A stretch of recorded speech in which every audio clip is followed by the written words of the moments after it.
मंच पे उपस्थित हैं, मेरे सामने बैठे हुए चंदेरी की समस्त महानुभव और खासकर मेरी बच्चियां जिन्होंने इतना सुंदर प्रस्तुतिकरण किया।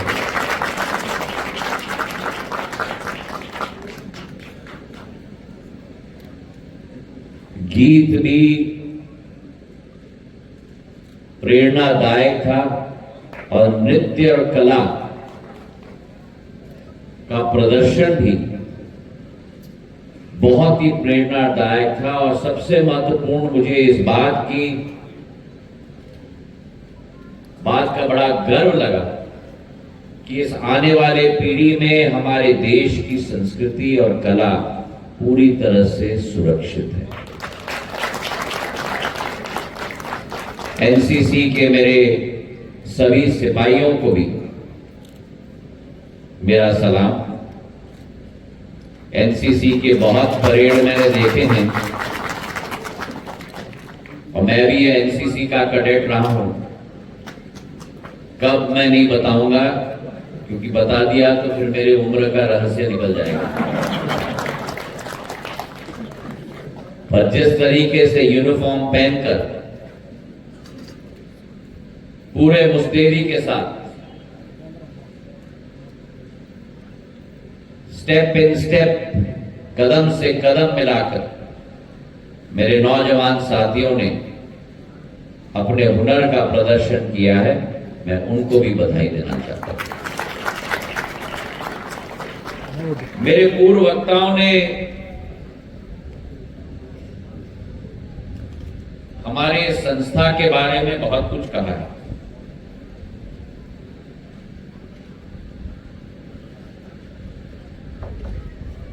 पर मैं आप लोगों को बताना चाहता हूं कि ये व्यक्तिगत रूप से मेरे लिए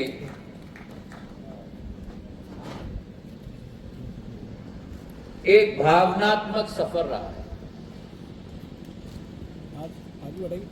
अभी जगन्नाथ सिंह जी और आलोक तिवारी जी मंच से कह रहे थे कि इस संस्था को यहां स्थापित करने के लिए जो परिश्रम और मेहनत इस पूरी टीम, मंचासीन पूरी टीम ने लगाई है, और ये सफर कोई 1 साल या 2 साल या 4 साल या 5 साल का नहीं रहा। मुझे याद है जब मैं पहली बार मुंगावली अशोकनगर चंदेरी आया था और जिले के उस समय जिला भी नहीं बना था, गुना का भाग होता था ये तीनों विधानसभा, और उस समय सब लोगों ने आकर मुझे निवेदन किया, मांग रखी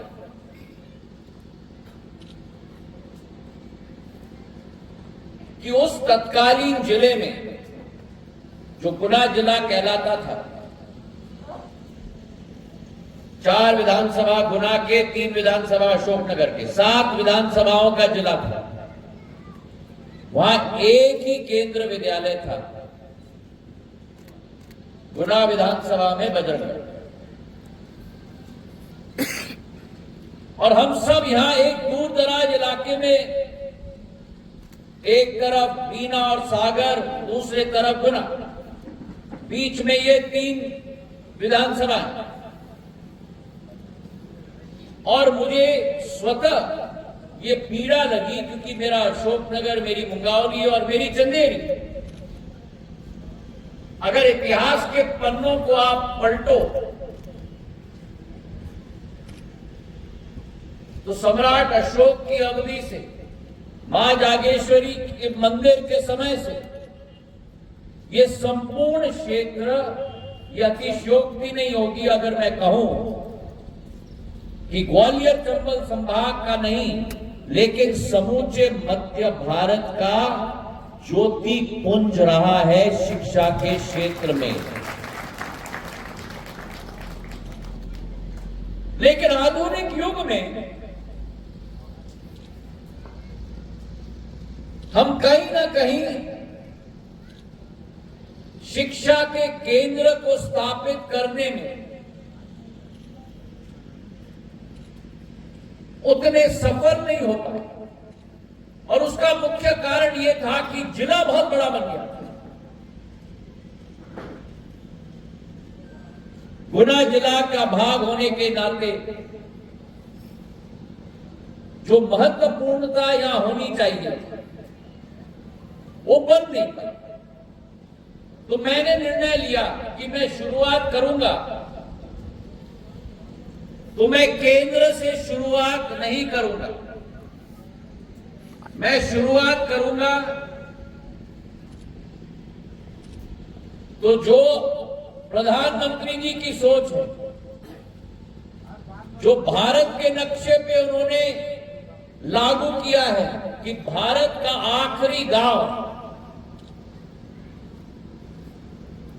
चाहे वो जम्मू कश्मीर में हो, लद्दाख में हो, अरुणाचल प्रदेश में हो, मिजोरम में हो, नागालैंड में हो, क्योंकि अब वो सारे 8 राज्य की जिम्मेदारी भी मेरी है, वो अब आखिरी गांव नहीं रहेंगे भारत के, पहले गांव बनेंगे।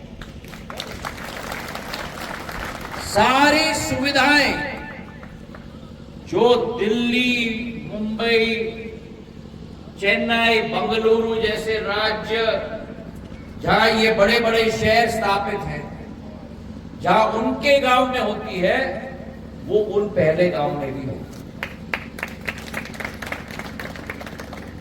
और उसी विचारधारा को 25 साल पहले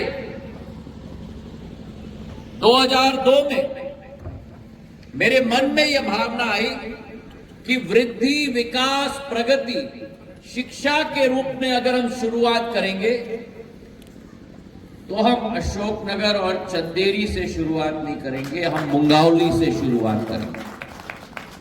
ये मुंगावली वो क्षेत्र है, आप लोगों को भी आभास है कि एक तरफ बीना, एक तरफ अशोकनगर, कोई मुंगावली के बारे में चिंता नहीं करता। और केंद्र विद्यालय वहां कोई स्थापित करे, लोग कहते थे अरे सपना देख रहे हो, कभी संभव नहीं हो पाएगा। मैंने कहा मैं केंद्र विद्यालय स्थापित करूंगा तो पहला केंद्र विद्यालय मैं मुंगावली में स्थापित करूंगा।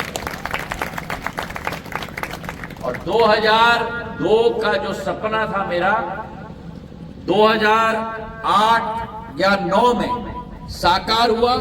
केंद्र विद्यालय को हमने स्थापित किया, और आज जो जैसे ये बाईपास की सड़क है, जहां सबसे उत्कृष्ट जगह, मैं बधाई स्थानीय प्रशासन को और हमारे जनप्रतिनिधियों को देना चाहता हूं कि जगह भी चुनी है तो वाकई में स्वर्ग की तरह जगह चुनी है। आज बड़े बड़े शहरों में जाओ तो केंद्र विद्यालय खट सड़क के बीच में, कहीं रास्ता नहीं अंदर आने के लिए, कहीं जगह नहीं है बाहर जाने के लिए। मेरे बच्चों, आप एक स्वर्गीय वातावरण जैसे क्षेत्र में आप अपना शिक्षा को ग्रहण करें। खुली हवा, पेड़ पौधे चारों तरफ, हवा चल रही है। ये वातावरण तो शायद आलोक तिवारी और ज्योतिरादित्य सिंधिया को अपने बचपन में नहीं मिला होगा स्कूल में, जो आपको मिल रहा है यहां। तो मुंगावली से शुरुआत हुई, पर एक कठिनाई आ गई। क्या? मुंगावली में कोई टीचर रुकना नहीं चाहता। केंद्र विद्यालय बन गया, 15-18 करोड़ के ऐसा बिल्डिंग हमने खड़ा कर दिया। और हमारे बिल्डिंग के जो आर्किटेक्ट भी हैं उनको भी मैं बधाई देना चाहता हूं, दंडोतिया जी के परिवार के। सुंदर बिल्डिंग खड़ा हो गया, पर ये तो हड्डी है भैया। शरीर में जैसे हड्डी होती है वैसी बिल्डिंग होती है। आत्मा तो मेरे सभी अध्यापक हैं। और अगर दिल धड़कता है वो दिल धड़कने का काम अगर कोई करता है तो मेरे अध्यापक लोग करते हैं। उनके लिए भी तालियों की गड़गड़ाहट बजाओ, अपने अध्यापक के लिए ताली। अब इसमें तो अध्यापक तुमको नहीं कह सकते ताली बजाने के लिए, अपने आप के लिए मैं कह रहा हूं इनके लिए बनाने के लिए। अच्छे से बजाओ। ये इस स्कूल की आत्मा है, और अगर अध्यापक ही वहां न रुके तो स्कूल बिल्डिंग का मतलब क्या? तो केंद्र सरकार के पास में दोबारा गया, क्या हल? मुंगावली को मैंने हार्ट स्टेशन बना दिया। हार्ट स्टेशन मतलब क्या? कि अध्यापक चाहते हुए भी अपनी आत्मा को मुंगावली से अलग नहीं कर सकता। ये सरकार की नियम है। तो मुंगावली केंद्र विद्यालय हार्ट स्टेशन बन गई। अब जब मुंगावली में केंद्र विद्यालय स्थापित किया और चंदेरी के लिए मैंने इतना विकास किया, जो पानी की योजना सब जो जगन्नाथ सिंह जी कह रहे थे, आलोक जी कह रहे थे, सारे पुरातत्व विभाग का जीर्णोद्धार, हमारे तीर्थी की बावड़ी का, कटी घाटी का, शहजादा का रोजा का, चंदेरी के किले की, किला कोठी की, सड़कों का अंबार, तब सभी ने कहा ये सब तो आपने कर दिया, इसका क्या करोगे? तो मैंने कहा चिंता मत करो, चंदेरी के लिए भी मैं केंद्र विद्यालय लेके आऊंगा। और 2014 में हमने ये सफर शुरू किया। 10 साल लग गए मुझे। 2017 में स्वीकृति प्रदान हुई। 2019 में चुनाव के पहले, मुझे याद है, फरवरी के माह में हमने यहां आकर शिलान्यास भी किया था एसी भवन का। और आज मुझे खुशी है कि मेरे चंदेरी की जनता का आशीर्वाद मेरे ऊपर रहा है कि इसका लोकार्पण के समय में भी आपके समक्ष में उपस्थित हूं। तो जैसे माता और पिता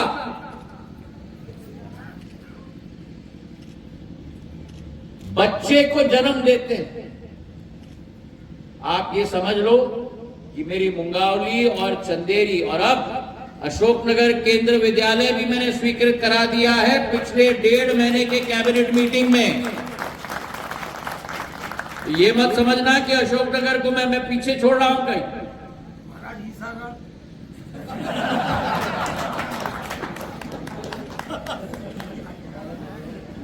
अभी अभी जगन्नाथ सिंह जी और आलोक जी ने कहा कि ये एकमात्र जिला है पूरे देश में जहां तीनों विधानसभा में केंद्र विद्यालय स्थापित हो गया है।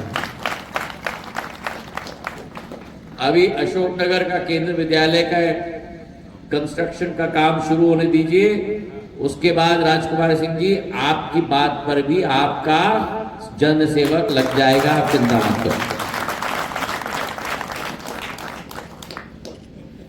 तीनों विधानसभाओं में केंद्र विद्यालय।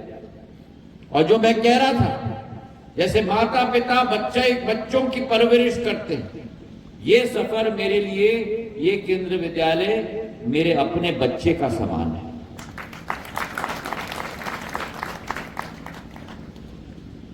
मैंने अभी भ्रमण किया अंदर। अभी हमारे दोनों अध्यापक महोदय ने बहुत सुंदर अपनी सारी गाथाएं पढ़ी। मेरी निशा सेंगर ने कितने अंक लाए, और निशा है यहाँ या ग्रेजुएट हो गई? 94.2। मैं आपको देखने की जरूरत नहीं है, मेरे दिमाग में आ गया। 94.2 और 97.8 साहू, ठीक है। मैं रटने वाला विद्यार्थी हूँ। हमारे जमाने में जब ये एनईपी वेनीपी नहीं आई थी, हमको अंक दिए जाते थे, कितने अच्छे से रटते हो। अगर जो किताब में लिखा है वही एग्जाम में लिखोगे तो ज्यादा अंक मिलते हैं। तो हम लोगों की आदत बन गई है कि जो मंच पे पढ़ा जाए वो सीधा रट के दिमाग में चला जाता है। तो वो निशा सेंगर और साहू है कि ग्रेजुएट हो गए दोनों। ग्रेजुएट हो गए, कोटा में तैयारी कर रहे हैं। तालियां बजाओ, ऐसी ताली बजाओ दोनों के लिए कि कोटा में सुनाई दे उनको। हाँ, ये इस संस्था ने नई युवा शक्ति को चंदेरी के लिए नहीं, अशोकनगर के लिए नहीं, मध्य प्रदेश के लिए नहीं, मां भारती के लिए तैयार करने का काम किया। और मुंगावली और चंदेरी में थोड़ा सा केंद्र विद्यालय में फर्क है। मेरी चंदेरी की केंद्र विद्यालय पीएम श्री केंद्र विद्यालय है। और पीएम श्री केंद्र विद्यालय मतलब क्या? प्रधानमंत्री स्कूल फॉर राइजिंग इंडिया। तो पीएम श्री केंद्र विद्यालय में जो साधारण केंद्र विद्यालय है उसमें जितने उपकरण है वो तो मिलेंगे, लेकिन अतिरिक्त खेलने के संसाधन, सारे lab, physics lab, chemistry lab, bio lab, उसके अतिरिक्त सूचना प्रौद्योगिकी क्षेत्र में अटल टिंकरिंग लैब भी पीएम श्री केंद्र विद्यालय चंदेरी में स्थापित किया जाएगा। अटल बिहारी वाजपेयी जी की स्मृति में जो अटल टिंकरिंग लैब देश में स्थापित हैं, सर्वश्रेष्ठ स्कूल में, वो अब मेरे चंदेरी के केंद्र विद्यालय में स्थापित होंगे। आईसीटी की सभी साधन मेरे केंद्र विद्यालय में स्थापित होंगे। कंप्यूटर एडेड टीचिंग और कंप्यूटर लैब हमारे इस केंद्र विद्यालय में स्थापित होगा। तो आज जो हमारा सपना था कि चंदेरी कला, संस्कृति, इतिहास, परंपरा, विरासत का खजाना है, पर मेरी चंदेरी को आने वाले दिनों में भारत की युवा शक्ति का खजाना में भी परिवर्तित हमें करना होगा। आज सुबह जब मैं किला कोटी से निकला तो फ्रांस के पर्यटक आ गए चंदेरी। ये आपका सांसद गया था पेरिस, वहां के सड़कों को देखने के लिए कि पत्थर कैसे लगे हैं, ताकि वो पत्थरों का स्टाइल और डिजाइन चंदेरी में मैं लगा पाऊं।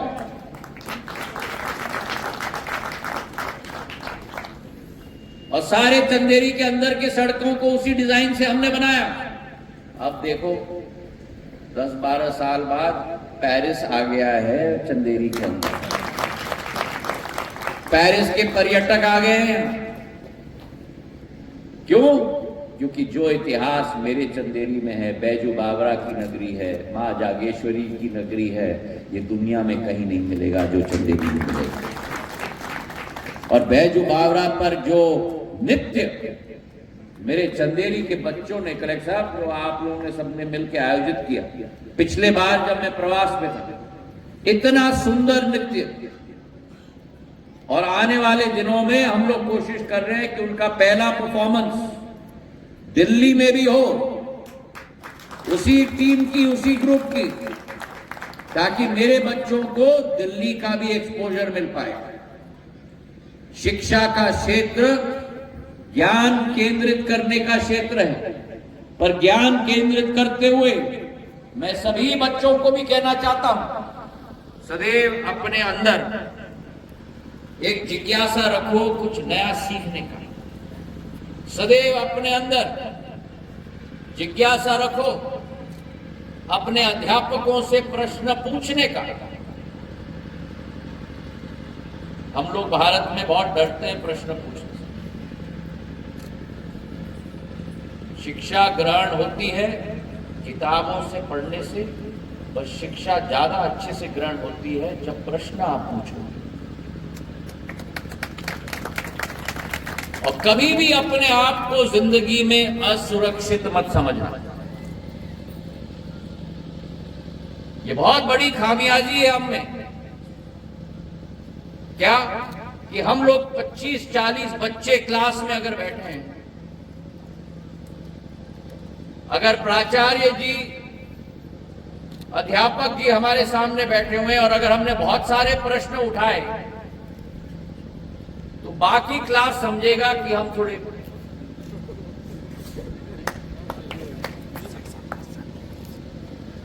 सही है कि नहीं। प्रश्न पूछो, बार बार पूछो। पुराना एक कविता या गाना है ना, मन में है विश्वास हम होंगे कामयाब। तो कभी असुरक्षित मत समझना, जितना पूछना है पूछो, ये है ही आपको ज्ञान देने के। और जितना पूछोगे उतना अच्छा, अपने आसपास के भाई बहन से ज्यादा अच्छे अंक लिख के होंगे। तो आप सबको मेरे दिल के गहराइयों से बहुत बहुत बधाई। और जो बाबा साहब अम्बेडकर ने कहा था, शिक्षित हो, संगठित हो और पूर्ण रूप से संघर्ष करो, यही जिंदगी का फॉर्मूला है। जो महात्मा गांधी ने कहा था कि शिक्षा के आधार पे ही हमारा देश आगे बढ़ पाएगा, जो नेताजी सुभाष चंद्र बोस जी ने कहा था, जिनकी 128वीं जयंती हम इस वर्ष मना रहे हैं, कि उच्च शिक्षा के आधार पे ही भारत विश्व पटल पर अग्रसर हो पाएगा।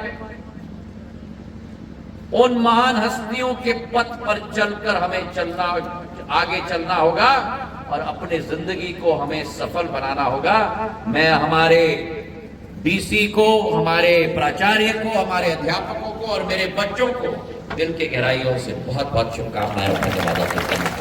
धन्यवाद। जय हिंद, जय भारत।